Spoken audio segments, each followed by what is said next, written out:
All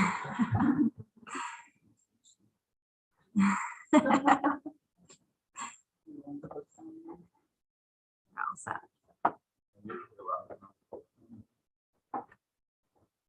We're good, Joe. All right, page 17, we'll call the meeting to order. We'll start with the reading of our mission statement. Lewis County Economic Development, through its board, the IDA, and its brand, Naturally Lewis, are championing the growth of a community where people want to live, work, build business, and play. We foster forward thinking and relationship building, connecting people, businesses, partnerships, and resources to effectively and efficiently grow our county. We have any guests today. Everyone get a chance to review the minutes from April that kind of sent out.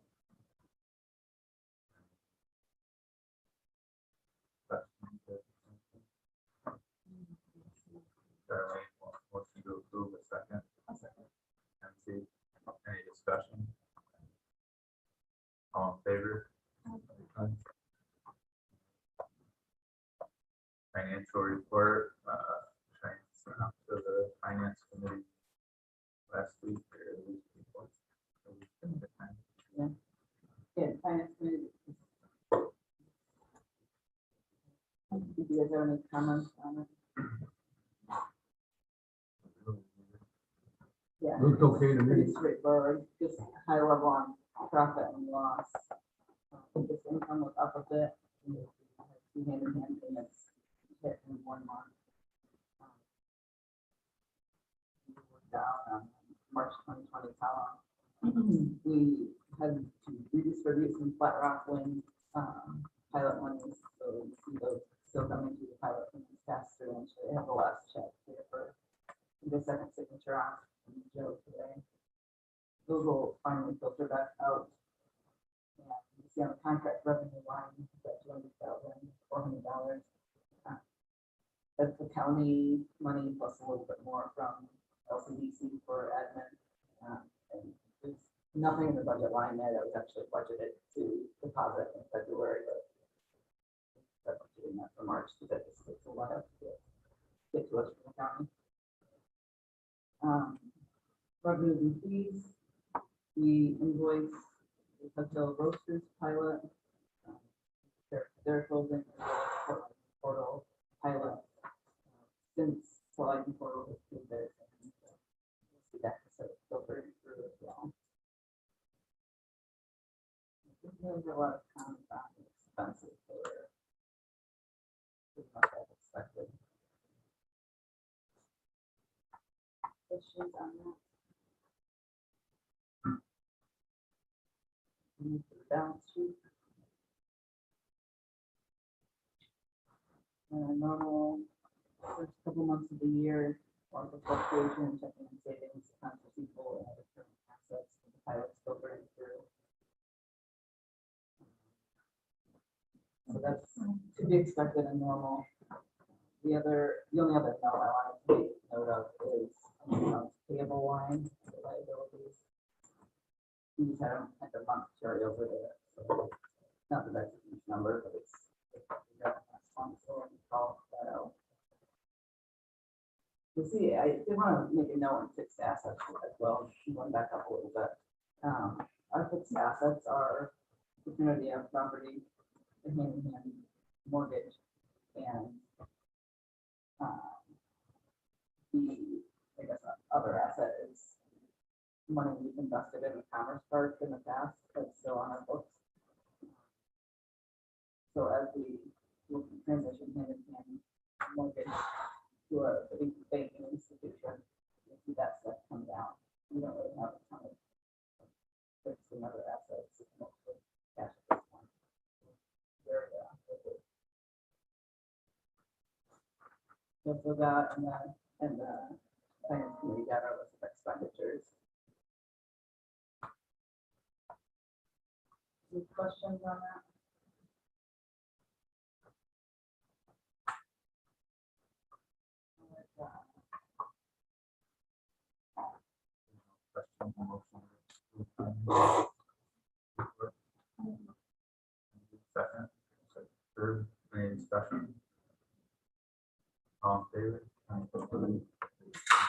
listening to. Throw you right in, Gavin. The next thing on the list was the loan. Oh, okay. So for the loan committee, when we met, it was Kevin, myself, and who else was there? Jared Henry. So we were, essentially what we discussed was the criteria that is there and the loan, everybody's current for the most part, other than skewed, and there are 3 different things that they have. Jerry's thought was because skewed is so unreliable that we should change them to a 3, which means we have to have more of a percentage saved on our side. That's the discussion we had off of this sheet. And then we essentially decided, my thought was, because technically skewed is a 2, it should remain a 2, because if somebody asks us, but there, Jerry happened to know a few things about skewed that he thought made it difficult for, it will make it difficult for skewed to continue on with the way they are, and it'll become worse. So he wanted to change them to a 3. But my thought was, because we've designed this criteria as it is, and on paper, they're still a 2. They're current, but they're unstable. So we can't penalize them by, or not penalize them, I guess, but you can't, it didn't make sense to put them as a 3 because they're not a 3 on paper right now. That was pretty much most of our discussion with the loan committee. Everybody else is current and paid for and doing really, really well. And what this worksheet does for us is it gives us a really quantitative basis to decide how much is earmarked on our books as money at risk of not being collected. So I agree with Goggin, and after conversations with Steve, that I'm more comfortable with their path forward. I agree that they should stay at these. They are current. They get not current. Catch up. They get not current. But it does sound like they are going to continue growing the building, just to follow up on that discussion, Goggin. And not so much for distributing cans or even distributing it all. I don't think it's to service their restaurants, but with that knowledge, I do feel like they will continue to at least satisfy their financial obligations to us. But what's the situation with the hot dog place there? That is close. Are they giving up on it or? Yeah, actually, there's another buyer Oh, okay. going potentially. Yeah, yeah. Yes. Yeah. So, yeah, we did have a good conversation with Skewed, and like Shane mentioned, they are brewing. That was the biggest thing we discussed at loan committee, is we just want to make sure that they're actually brewing. And that's the Right, thing. right. And in their contract, they're contractually obligated to brew. in Oh, that okay. building. I actually didn't get that. I didn't realize that. Well, Shane I had got up the Yeah, I contract. dug up the contract after that conversation, and it does, if they wanted to switch courses and do something else, they would have to ask us. Okay. So they are brewing, but essentially just for the restaurants that are currently open. They're not distributing extra cans at this time. They're just gonna brew like throughout the summer and like reevaluate in the fall. Which I think is a good course for them. Yeah. After COVID and fire. Everything. So this is a process that we need to do for the audit. Was something that we implemented 2 years ago. I think. Yeah. At the request of the auditor. Yep. that was- Yeah, and it does, I mean, before that, history was just kind of like, that's like, earmark $10,000, or you'd be in the midst of an audit, back when they were like actually in person, and be like, chicken scratch some calculations. One other note on this, Osceola, the resort has cut us a check, and we're their loan now, their loan off a couple days ago. Okay. So we can modify that if the board chooses to a 0, and I'll update that report. Yeah, the only loan we have left is. And as we talk about transitioning Black Moose, hopefully that mortgage goes away, hand mortgage goes away. We really are gonna have just installment sales and just be strong, so. And it's still working, you get it?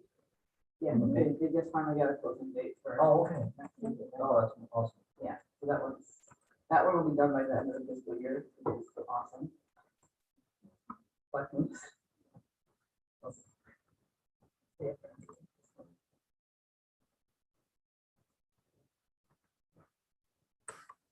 We did have some discussion about if we should like do a very targeted marketing effort for the loan fund. And it was discussed that we're gonna wait until the launch Lewis County grant applications come in, because a lot of those projects are a lot more than the grant awards that they're gonna receive. So we can couple that grant with a loan. So we have, if they need. There's a lot of loan funds thrown out in that grant program, and those projects would be great to fund those projects out of the loan fund. So we don't have an obligation to publicize. We had to hold off evaluation of the. I mean, we can market the loan fund however we see fit for the community. And, we've had some conversations like, should we target like lodging projects? Because we need more lodging in this. Should we target like small scale manufacturing or some of the trades businesses that need to get started or that want to go? But because we have 21 projects coming through the grant program, we're going to have 11 grant awards being announced in a couple of months. A lot of these projects are going to need more funding. It's just a good tie-in. And with those, we've got kind of a captive audience. That's kind of where we're not struggling, but we have these funds available and nobody's coming asking for them, so. That's the idea behind marketing. That makes sense. I didn't know if there was like an obligation. Guideline. At this point, it's kind of old money, and this has been a revolving fund for a long time, so. There's been times when we've had a lot of it loaned out, and eventually people come to us and haven't had the ability to have enough in it to help them, and other times like this where. Yeah, it's kind of successful fund. I mean, the only people we had was our year and we were able to collect a fair amount of that back with the second cell rock. So it's pretty well funded. And really need to make one more small loan to satisfy the USDA requirement. And then that fund, go back to the USDA all the time. I have a meeting with banks as well. I had a sit down with community bank, their commercial loan officer, as well as American, and lining one up on the these. So make sure that they're aware of the DBA Lewis County and some of the other programs we've got going on. Figure out which bank is the fit if we're sending people their way, but also tell them, no, we are still here. We have got funding. Send people our way.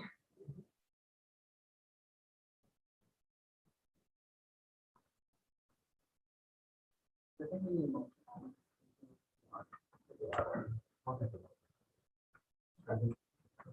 Most guys second from Tom, any discussion? Hopefully we could change for us, it'll bring that Oh, down for to zero and zero. our rating down to zero. Sure.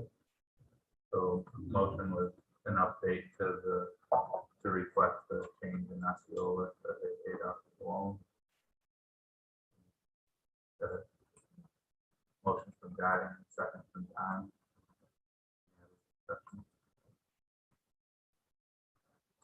All in favor?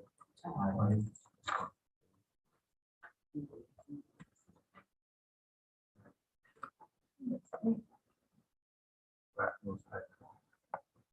We need Q1 loan report You approval. guys have got that report, it's basically what we just talked about, so unless you guys want to see it.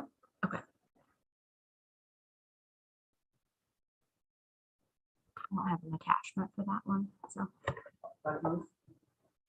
Okay, so Black Moose, our mortgage for the High Falls building reads that we should have invoiced their $3,000 per year interest payment in April.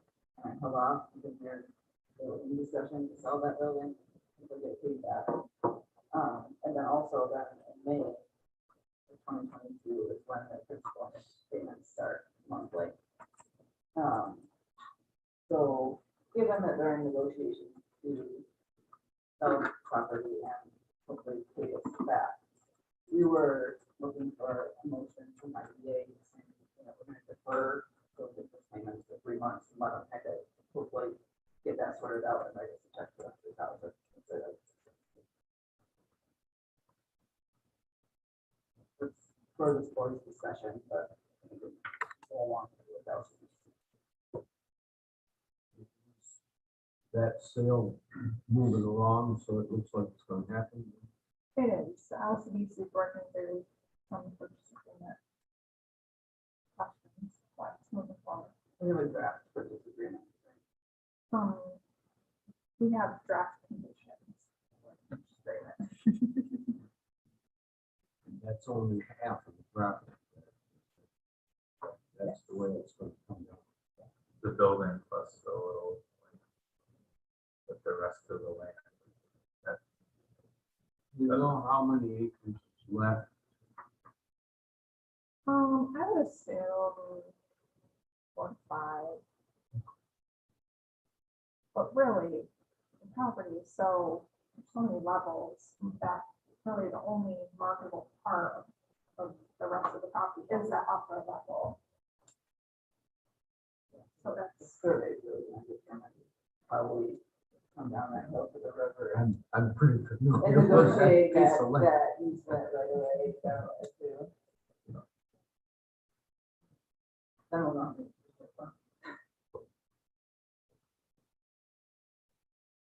Any thoughts on deferring the interest and deferring invoicing after a couple months?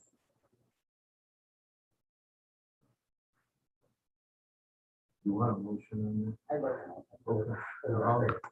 So how, sorry, Tom, but just to clarify, I'm in support of this, but are we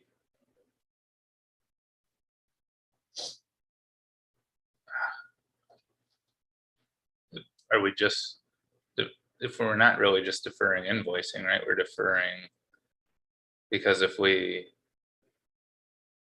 defer this and then collect the 100,000, then then we actually, they actually wouldn't be paying the 3,000.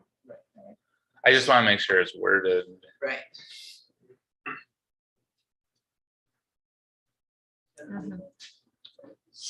Plan to write off the interest payment if they pay it off in a certain amount of time. They pay it by the end of May, and you would forgive the interest on it, or not charging the interest on it. Is that what you're saying? I'm not sure what's going on.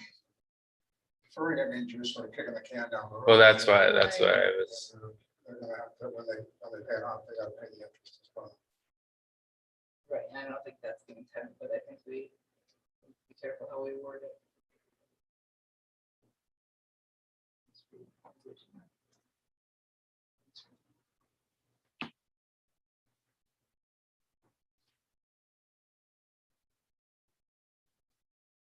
It'd be just a deferral of the principal. Not the. Just at all. I think maybe we defer invoicing at this point, and then we modify the mortgage agreement if the sale goes through.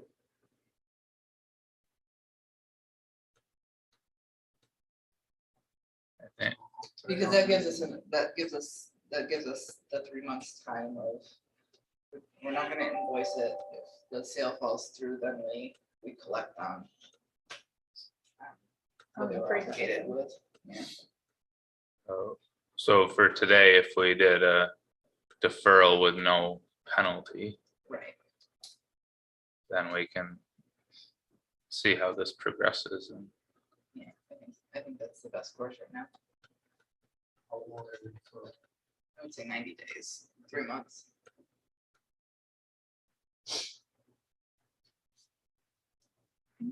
Start invoicing for principal and interest.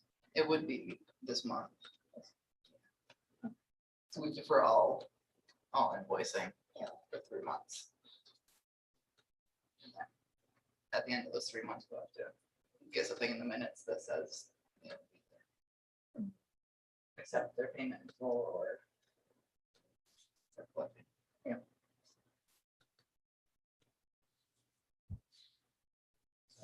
any questions? So what do we decide? We're deferring invoicing for 3 months, and then we'll just have, I'll put a reminder in my notes that we make another motion. Yeah. Based on how it all plays out. So Tom, are you still interested in? Yeah, okay, I'll move that we defer the invoicing for 3 months. What does that mean when you say invoicing? We're not gonna invoice their interest and principal obligations. So just gonna let it be for 3 months? Yeah, on the schedule that's called Got out. it, yeah, okay. Yeah. Tom made a motion. Do we have a second? Or any discussion? Make a note that we'll need to revisit this and monitor the progress of the transaction. All in favor? Motion carries. Thank you. All right. Executive Director's Report. Yes, thank you.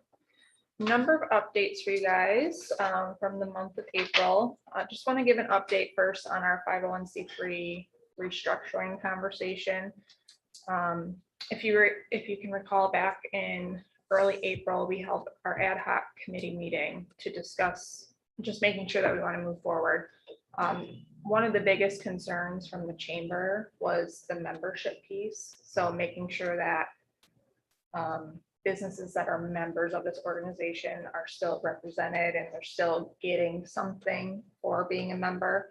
So over the past month, staff with the chamber, we've been brainstorming how do we merge the services that we offer with the best services that the chamber is offering as well.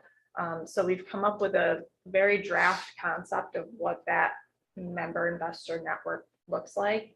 And the chamber has, Kristen's been working with her board to make sure that they're on board with that. So in regards to this board and our side of the coin, next steps for us is really to finalize this organizational structure, finalize a staffing structure, think through our budget a little bit more. And we're thinking in June, we'll do a 3-board presentation of a draft concept of what the entire organization could look like. We had a conversation yesterday with Kevin just about filing for a new 501c3. That's going to take a number of months to do that. And how do we, transition staff from IDA to this new organization, and how does funding come into play? So those are things that we need to really map out. But next steps for us is really to kind of finalize the draft structure and then present it to the 3 boards. And I'm hoping we'll do that sometime in June. Any questions on that? So still moving forward, we're really just taking it slow, making sure that we're looking at all aspects and making sure we have the messaging down and involving a lot of stakeholders in this process.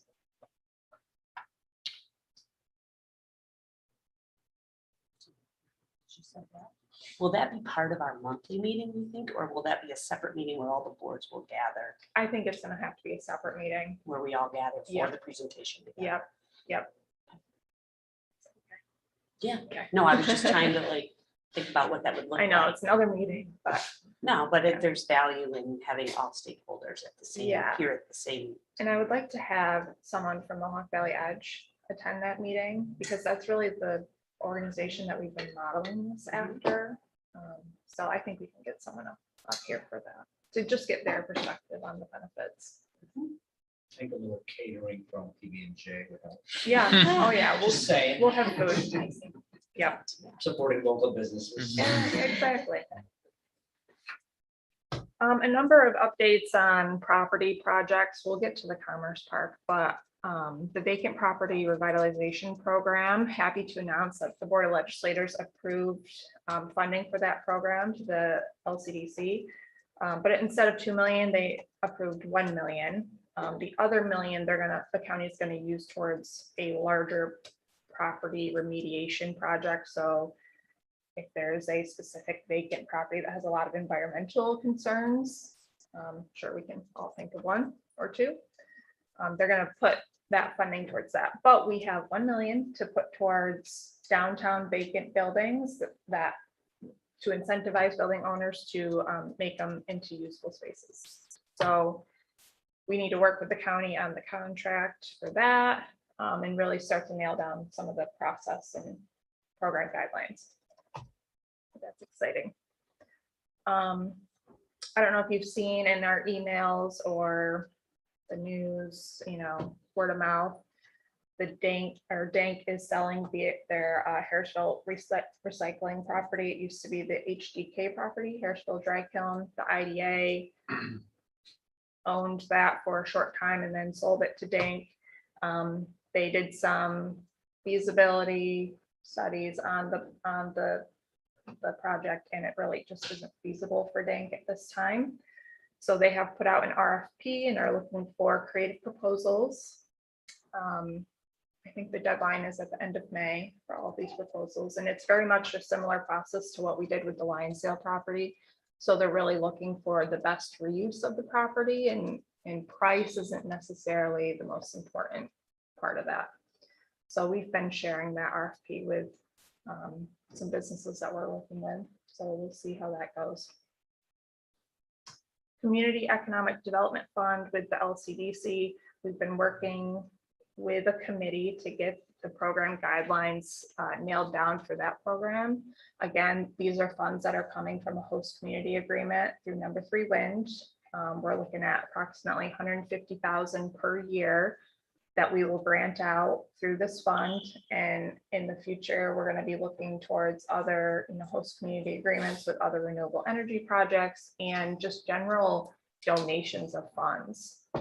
So if someone wants to donate $50,000 towards economic development, we have a fund to put that money in. So we have a draft program breakdown that the LCDC will hopefully approve today. So I expect next month we'll have a finalized program, and we'll be looking to set up a committee who will kind of guide and identify the targets for each year for that fund. Is the structure of the committee being identified or defined in the work they're doing? Yes. The thought is we'll have one LCDC board member and then like 4 to 5 community members. So we're gonna just put out some marketing. We're looking for community members or business owners who want to be on this committee to identify and vet applications on a quarterly basis. And then our Launch Lewis County grant competition, all of the businesses that applied in the first round, they've just completed their required entrepreneurial training course through the Small Business Development Center. Jenna was heading up that course with the SBDC. We haven't had any businesses fall off yet, so we still have 21 businesses who were very engaged, and we expect we'll be filling out the full financial application and submitting the business plans. So looking to set a date with the loan committee, the loan grant committee, to kind of vet through those applications. And we hope to have awards announced on July 1st. So applications are due July 17th. So they have about a month to finalize their plans. And then we'll do staff, we have to spend a good half day just vetting through those applications. And we hope to have awards announced by July 1st. Any questions?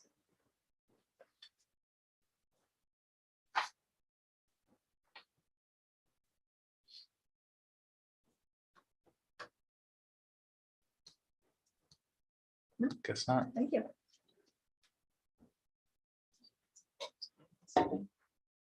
Correspondence. I will just add that we have in the past couple of months have just gotten so many compliments on DBA Lewis County and our marketing. Just out in the community. I think people are very appreciative and they love the fact that we're focusing on entrepreneurs and small businesses because that's who Lewis County is. Like, yes, we have a lot of good manufacturing that are larger employers and we are focused on them in different ways, but people are just really excited about the fact that we're really promoting and pushing entrepreneurship.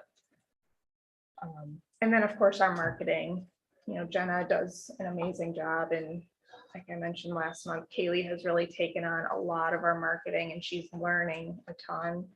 She does a great job for us too. So just general, you know, lots of compliments while we're out in the community. Just great to hear. This isn't exactly correspondence, but I just wanted to make sure everyone took a look at the community study that JCC just released. If you haven't seen it, I can send you a copy of the report, but I mean, there wasn't anything necessarily specific to us in there, but I think it's interesting, you know, to see the community response to a variety of social and economic questions, and it's broken down by, so there's overall results for the 3 counties and it's broken down by county, so you can see Lewis County results, but just take a look at that if you have a chance.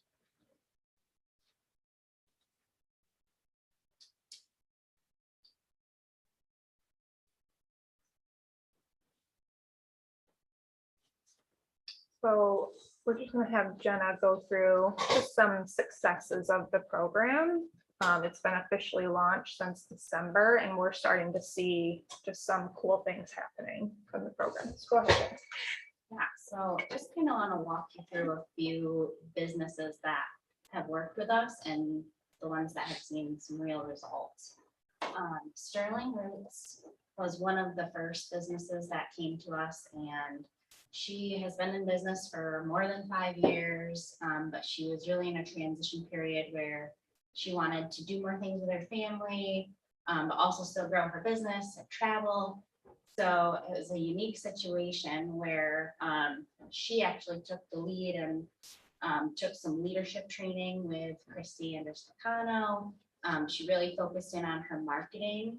So you'll see on her website some really great videos that were done by Olivia Grant in Watertown. She also worked with Novel Marketing Co. On her brand strategy. She redid her website, and she has been traveling all across the United States over the last few months and is running her business remotely. But when she comes home, she does Facebook Lives and is out in the community. So she's really made the business work for her, and has surrounded herself with the right people to make her business work. And through the DBA Lewis County program, we offered those consultants to her to make it work for her, so that she could have a lifestyle and still have a great business too. So pretty cool story.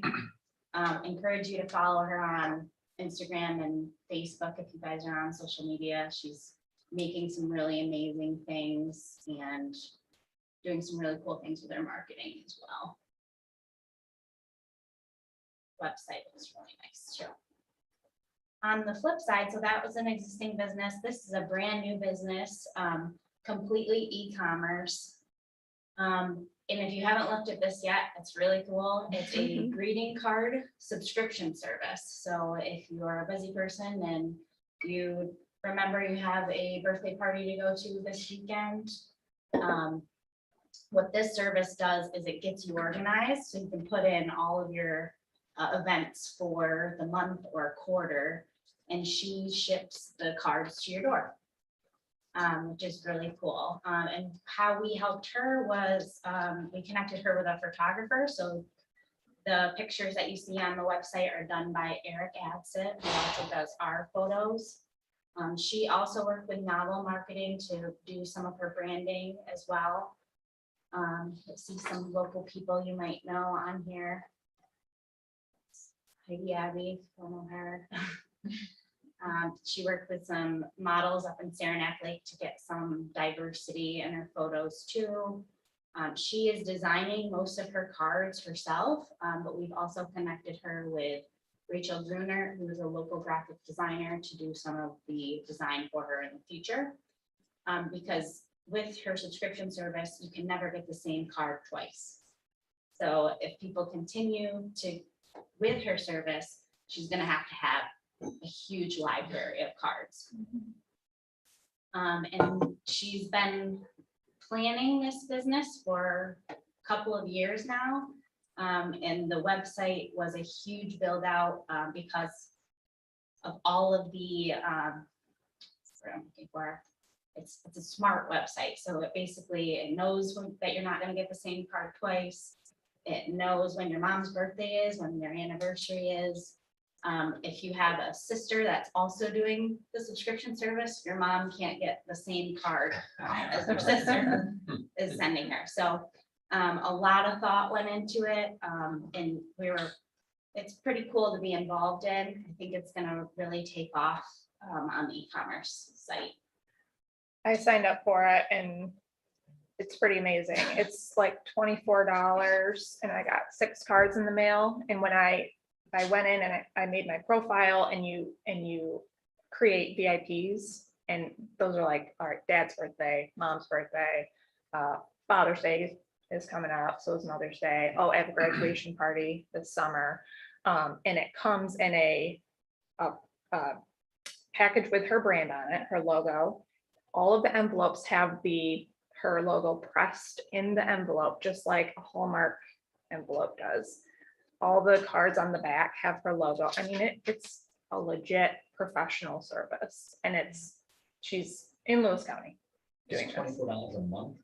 A quarter. A quarter. Yeah, so it's like $4. Yeah, like $4 a card. I think she Are you limited to the number of There's that you're gonna different get? levels. Yep, different levels. Okay. So I did look at it, but I didn't get, I I couldn't tell if it was, I can't remember. it's good to know, like, I didn't know if this was a franchise and that you know what I'm saying? Right. Like she's getting these cards at wholesale and then sending them out, but you said she's actually creating. doing a lot and of the using. designing. Yeah. And she is looking to get some help with that, but I think she's really enjoying the creative part of it too. Mhm. And she did a lot of research on this industry as a whole. I mean, it's a $1 billion industry. And there are other similar companies out there, but nobody that's doing exactly what she's doing. So pretty Very cool. interesting. Yeah, it does take a little bit of time to like build out your back end, but once you have all of your people in there, it's a pretty seamless process. So, Which you would have to anyway, it's all the work all at once. yeah. Those two. Yeah. Yeah. Yep. So really Remembering the day cool. of. Share, I think this one is really cool to share as a story that started in Lewis County, and it's going to be a nationwide company. So just keep that in mind. Another small business, he's been in business for a while. He also has a full-time job, so this is kind of his side gig right now. He makes fishing lures at his house, and they're high quality bass, anything from bass to walleye, anything. But what we did with him was help him a little bit with his marketing as well. We hooked him up with Novel Marketing Co. SciTech helped him a little bit with his process. And he's actually gotten into a few new wholesale stores. Buckingham Hardware started carrying him. I think you'll see a few more hardware stores in the area starting to carry his products. They're very reasonably priced. Really cool colors, and if you compare them on the shelf to something at Bass Pro, same quality, probably better, and the price is very reasonable for what he's asking. So again, really cool when you think about the outdoors population in Lewis County and supporting tourism. I think he has a lot of growth ahead of him as well. And he's also seen his e-commerce sales go up as well. Kelpie Town Cove is a business in Fort Leiden. This one is more tourism focused as well. She offers yoga, and she also has glamping retreats that she does. So she has four glamping tents. So it's a small operation, but what she does is she does weekend retreats, and she's gotten people coming from all over the US as well for these retreats. And they're paying a couple $100 a night for the weekend to come and just immerse themselves in nature. Food is included, the yoga is included. She brings in other instructors. So it's a creative way to utilize nature in our area. And she's really focused in on her marketing as well. She has some long-term goals to build a larger retreat. Right now, this is just on her property at home. She has all the right approvals from the town and things. So she's slowly building into something bigger. But her branding has come a long way, and she's doing a great job of getting local people, but also national people on board to come to Lewis County. Nicholas Rose Studio. This is a cool one because he came in as an entrepreneur and he's now a consultant for us. So he was working for Tug Hill Vineyards as their marketing person. He decided he wanted to go out on his own. He does some really cool studio art. You may have seen it. He's done some paintings for people in the Northeast, out in California. He ships these paintings. He's done some really cool artwork for some local farms and farmhouses.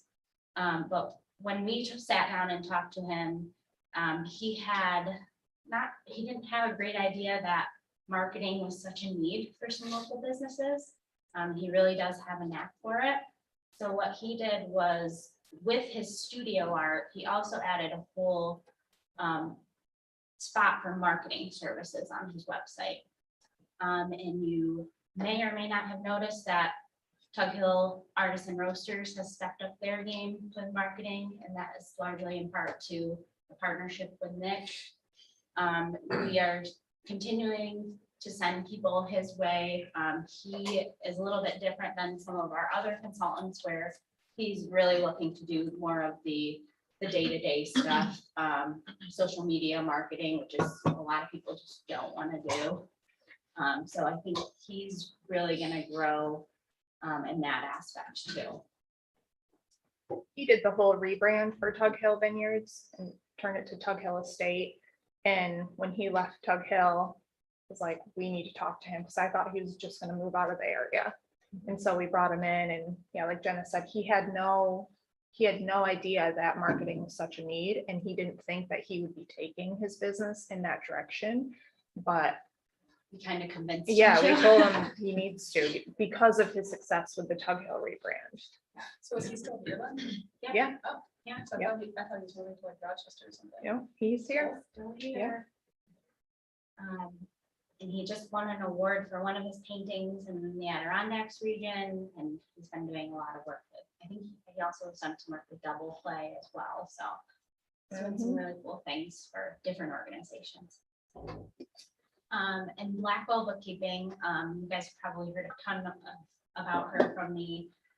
She again started as an entrepreneur. We kind of morphed her into the consultant business. She is at capacity right now and looking to add another person to our team. So a great success story for the program, but also for her that she's become so busy that she needs to grow. And she's offering a startup package for entrepreneurs to get their QuickBooks up and running and get all of their accounts in order. And then she's done some ongoing support for some different businesses as well. And a few other things I just wanted to know. With the Launch Lewis County program, I went back and did the math, and 9 of the 21 applicants were actually previously engaged with DBA Lewis County, which is a cool statistics because we encourage them to apply for that grant. And pointing people in the direction of financing is a key factor of DBA Lewis County. So getting them prepared for applying for financing. And a few of those businesses, Squishy's Barbecue, Mobile, Doyle's Mobile Mechanic, which is a cool business, Sterling Valley Maple, Vanilla Bean Bake Shop, which she has some big things coming, and the Tack Shack, which is going to be a mobile equine supplier in the Otter Creek area. And you can also go to fairs and state fairs and county fairs with this trailer. Very cool business. And then lastly, this has just been a really big part of the program. We've worked closely with Rags and Rivers on branding and logo design. So it's really cool to start to see these logos out in the community through this program that have been developed. So Brighton Electric, Simply Beautiful, and she does refurbishes furniture. Blackwell Bookkeeping, she just got a new logo. Bark Rinse Repeat, which is a dog groomer in Lions Falls. White Birch Barn, she's working on opening an event venue. And Adventure TBD Rentals, who's up in Harrisville doing kayak rentals right now and hoping to get into snowmobile ATV rentals eventually. I haven't looked at our DBA intake survey lately. Do we have a question on there, like how they heard about the program? I usually ask them when they come in. Lately, it's been a lot of, we send out DBA letters monthly to all of the DBA listings that come through the county. We actually sponsor it through Lincoln Lewis County too. We've had quite a few come through that avenue, but a lot of it is a friend of a friend told me I should get a hold of you to talk about how you can help too. Yeah, I'd be curious. I wonder if we should add that because I'd be curious just to know that because like the people who are buying the building the hot dogs isn't now. Like I know them and so they reached out to me, but I don't know why. Right. Yeah. I didn't ask them. Like it may have been a friend of a friend, but who knows? Yeah. Yeah, we should definitely add that. Any questions? Wanted you guys to see some of the visual results that are happening in the community. Definitely a lot of successes, and a couple days ago we went up to Clarkson University and met with the Shipley Center for Innovation. They are their entrepreneurship hub and the innovation hotspot for the North Country region. So just talk to them about how we can further collaborate with them. They did the market analysis for Black River Valley Natural to help them determine what product they should start out producing. Which was a huge help for James and Bethany. So I think that partnership is going to be great for this program. They have some market analysis services that we can, product development services that we don't have here locally, but can send to Clarkson. And just learn from them on how they vet and work with entrepreneurs and make sure that they're motivated and prepared for their business. So another great partnership. Thank you, Jenna. Yeah. Thank you. Thank you.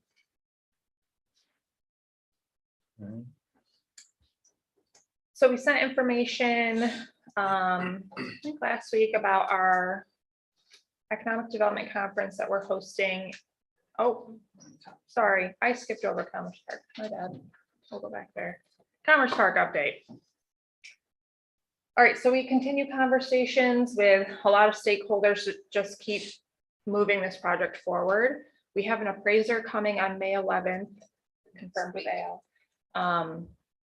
to do an appraisal on the property so that we can purchase it down the road. And we hope that that'll give us some, negotiating power with the landowner. So after that date, we'll be doing the number crunching and making sure that the project works financially for the IDA. We met with the county on a possible partnership on having them help us build the roadway. But because it's such a large project, they didn't think that they could help with manpower, but there's a potential partnership financially. So we're going to continue conversations with them, and it would be great to have them be a partner in that project. We're going to be meeting with the town and the village again to talk about a potential partnership with the project. So we really want to use this project as a way to potentially solve the other water, wastewater, and flooding issues in that area. So, for example, a lot of the residential homes, like the Tushek's property, has a ton of flooding from just being on that hill. So could the retention pond, help solve some of those issues? Could extending some water lines from other areas help solve some of the water issues? So just looking to bring them on as a partner, which could also help us with other grant funds. The more partnerships and financial partners we have, the better we can get some of these other grant opportunities. And there's been some conversations about the hospital project that's happening currently. They are going to have a ton of fill from digging out that huge hill.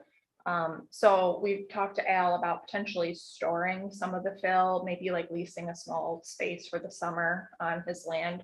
So because we're going to need to build up the roadway a little bit when that time comes. Again, we're not expecting to start this project until next spring, summer, hopefully. But just continuing to have these conversations and making sure that we take this project slow and we do it the right way and we involve a lot of partners so that we get the buy-in and that it's a good project for the community. Any questions on that?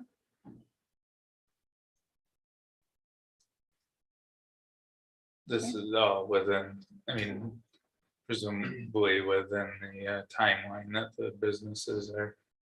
Yep, they're okay with that. I think the co-op, their only concern was that they wanted to lock in an interest rate for their loan. But I think they're so busy right now that they're okay with the timeline. And it works well for Casnovia's timeline as well. And this will be a multi-phase project. So if you look, like the red road, that's phase one, and then the roadway that kind of extends on the back of the property, that would be phase two. The part of the parcel to the right, the habitat preservation, we kind of want to get a little creative with this. There's a really amazing view up there of the valley.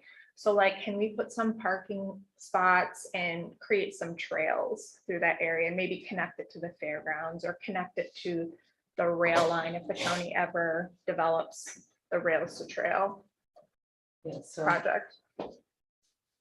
If anybody knows me, knows I love trails, so. This is actually Earl Knowles' land down here, but you've got Maple Ridge, the Maple Ridge Center kind of up there, and they've got some trails on their land. And then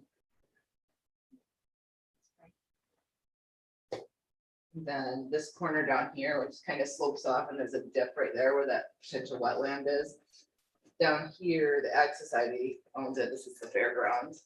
So the potential partnership for us to kind of, do a little bit up there, but then maybe the Ag Society would want that because it's not really saleable land. It's not developable for the co-op or anybody. But if we can do something good with it and have access from up top and down here, I think it'd be a win for everybody.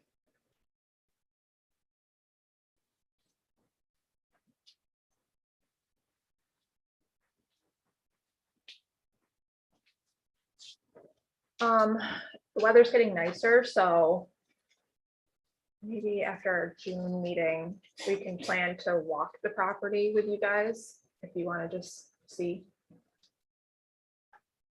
Because I actually should, I need to walk out back. I'll be there next week with the appraiser too. Oh, If you want to sure. come. Yep. Any questions on that? Right now, Economic Development Conference. So we sent information to you guys last week on the conference. I just wanted to share what some of the sessions are and what we're, in some of the speakers and what we're planning. So we wanted to do an economic development conference, and the chamber wanted to do their LeaderCast event. We hosted LeaderCast a couple of years ago. It's a virtual leadership conference where, you know, we have nationally recognized leadership speakers, and it was a really cool event.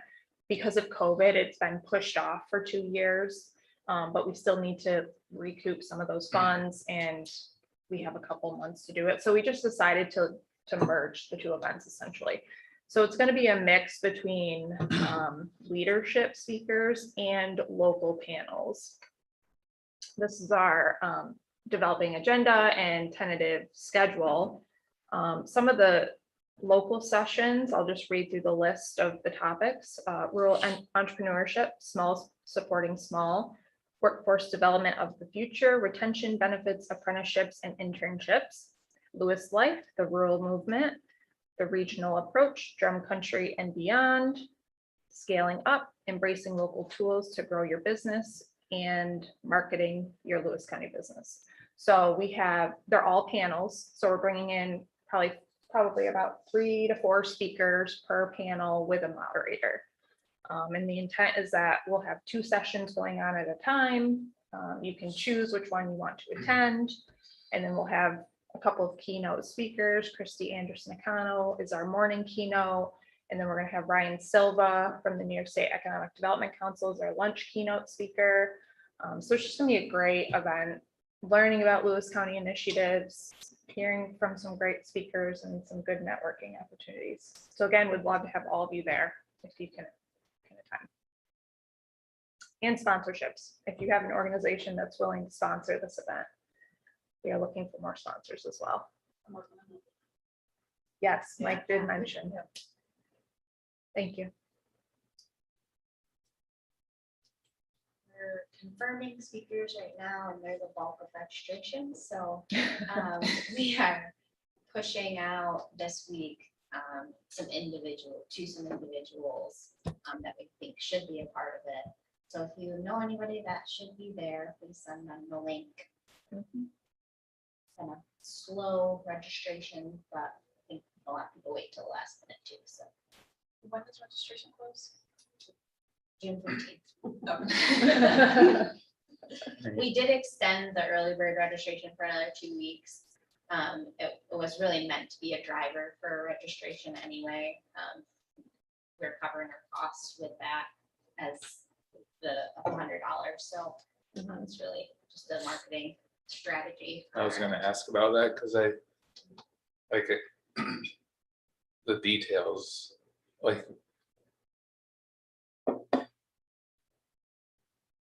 to me, the more detail you put into the agenda, the more attractive it becomes. Yeah, and we've It been, frankly wasn't very attractive to me to start with. yeah, So we're announcing speakers every Monday and Friday, and Kaylee's got it on her social media calendar, so that we feel like that's gonna attract more people if they see who's gonna be there speaking in the panels.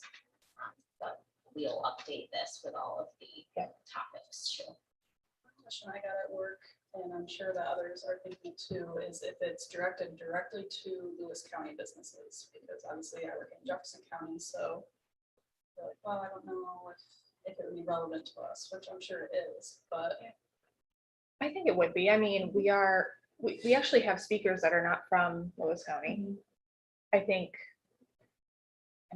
Jefferson County and St. Lawrence County can all relate to these topics.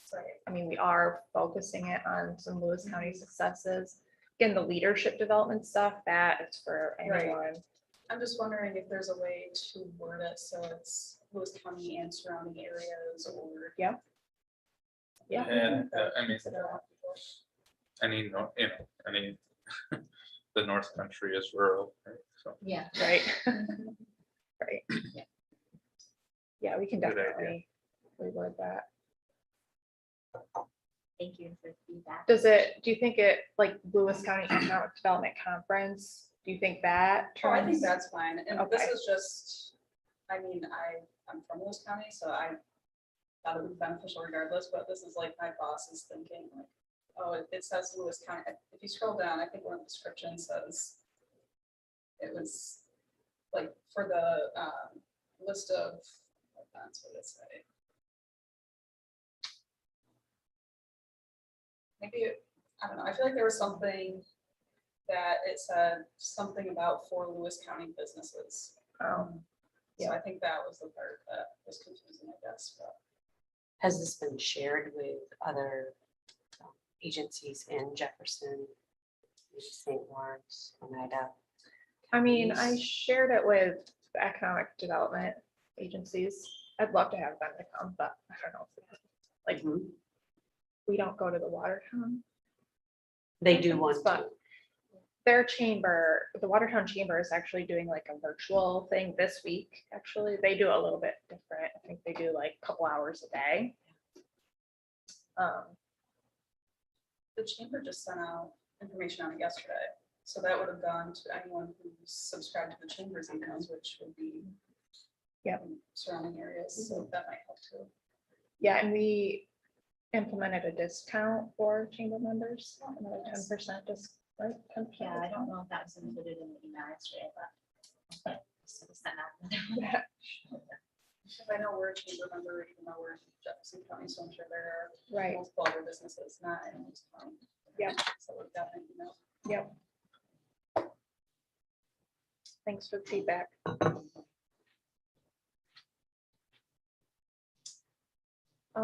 Last on the agenda, this was a late addition just because the state just announced the CFAs. The consolidated funding application round was just announced. These are the annual state grants.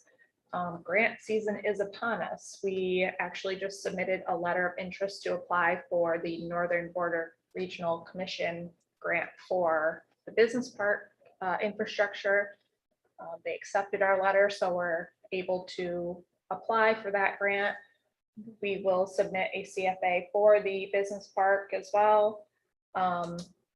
And with the CFA, just one thing I want to know, the Empire State Development Grant Funds, the state has $150 million towards community development, economic growth projects, and capital projects within for-profit entities. So businesses who have larger capital projects can apply for the CFA.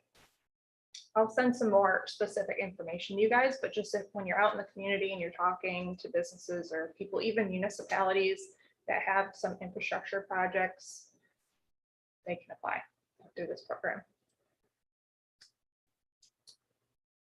Any questions on that?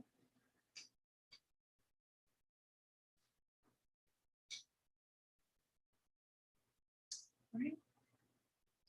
That's all we have. Committee meetings coming up this month. Finance and pre-audit committee on May 19th. And the governance committee, it's actually a couple days before that, May 17th. Got the whole slate of IDA policies that I don't think anything really needs a whole lot of tweaking, but I think we've got one new one that the auditor suggested. Or no, not the auditor, it became a requirement of our Paris reporting. Every year they've got something new that some silly IDA did, and so now you have different policy saying that we're not gonna do that. So that's the main goal of that governance committee. We do have a couple of things that will be on the finance committee agenda. New York Solar One is now being handled by a different entity. That was the solar array kind of down 26 in Martinsburg. Their project costs have gone up, so they need to amend their application. Need to open it and see how much, if that's going to require a public hearing, or if we can just get it through our finance committee and re-approve the amendment. just within our board, or if the increase is significant enough that our benefits are gonna be over $100,000 more than they were before, then we'll have to go through the public hearing process again. Also, the purchaser of the Lionsdale property, that's trying to get that USDA meat processing plant going, has submitted an application for a sales tax exemption only. I think he understands the complications or difficulties he might run into PR wise if he went for a pilot on that property, given the history of pilots on that property. And company's closing up shop, so he's just applying for a sales tax exemption. So we'll be able to review that application as well.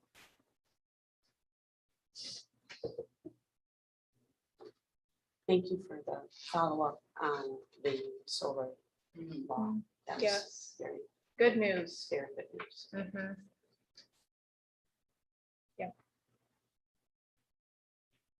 Anything else?